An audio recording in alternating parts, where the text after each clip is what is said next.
Welcome to this Zentangle Quickie. My name is Heather Hartwick Gladden. I'm a certified Zentangle teacher, and today we're going to take a look at the tangle Efilys by Sandra Strait. And I have to look at it like 10 times before it's like, I think I pronounced that right. Sandra, you'll have to let us know if you ever watch the video. All right. This is a neat tangle. I didn't look to see what the date was, but this is one that has been around for a while, and I think it's rather neat. Okay, this starts off with a diamond, or let's see, or if you have trouble drawing diamonds, like I a lot of times have trouble drawing diamonds. So what you can do is, so say I want it to be a diamond.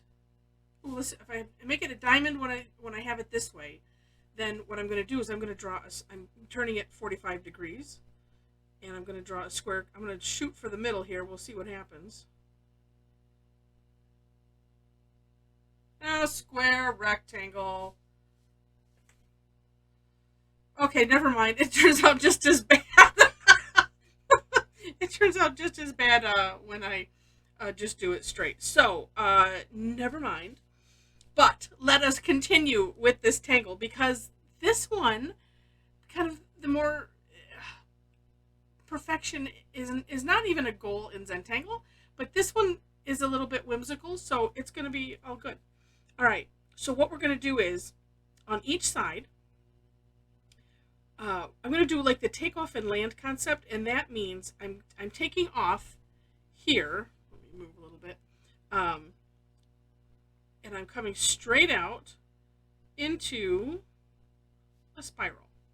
So I'm like landing into a spiral. Usually we use the takeoff and land idea when we're going from one like, so we'll call it a structure, from one structure to another.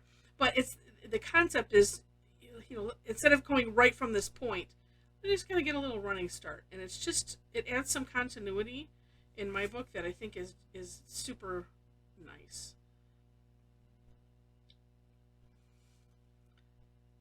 And then too, if you do this where you're actually landing on something, it's the same idea.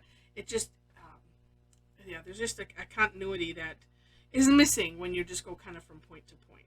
All right, then we're going to actually, this is going to be like really large rounding. So I'm going to draw. Let's see, and I'm going to say I'm going about halfway-ish up here.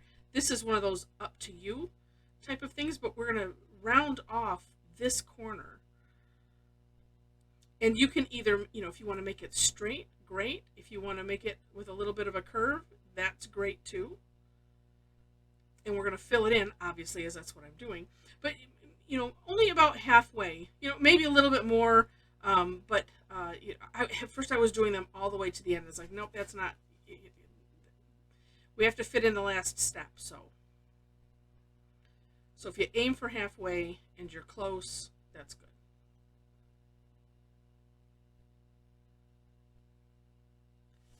All right, and all four sides. And then, because this is a fill-in, of course, you can always go back and adjust as needed.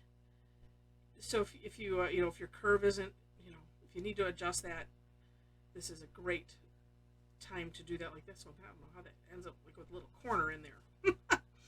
All right, last one.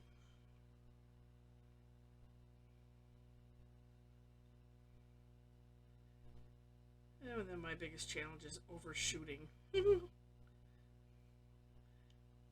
And you know what? Sometimes for that, here's a fix, sort of.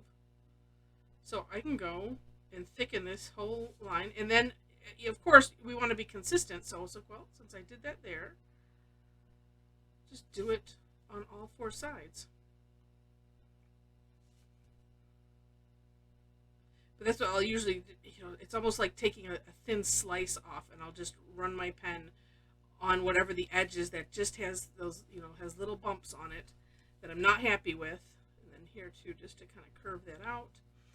Beautiful. All right, last step is, we're going to do, something felt funny underneath there. I think it was just the wet grab some tile funny. All right, so just another spiral, kind of filling in that half. I'm starting mine like on the diamond, but that's it. And it's like I said, it's just a neat tangle. You could play around with, if you wanted to do something inside of the box, if you wanted to add, this is always, kind of nice. You can add some little dots.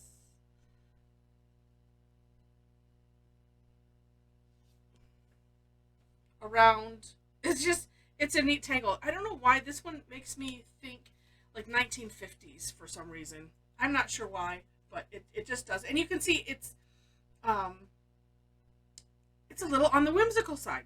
So even, if things don't shape up exactly right, it's okay. And then also, if it was, depending, this doesn't bother me so much, but you could always fill in that whole center. So anyway, it's a neat tangle. I wanted to share it because I also think of this one as being something that could fit into the festive season, if you like.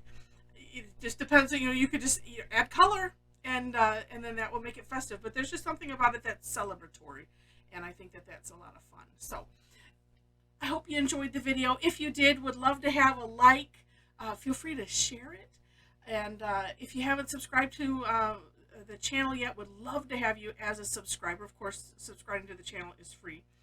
And, I didn't mention, in the description section, you will find links to the step outs, to my step out, as well as Sandra's step out, so you can see her artwork.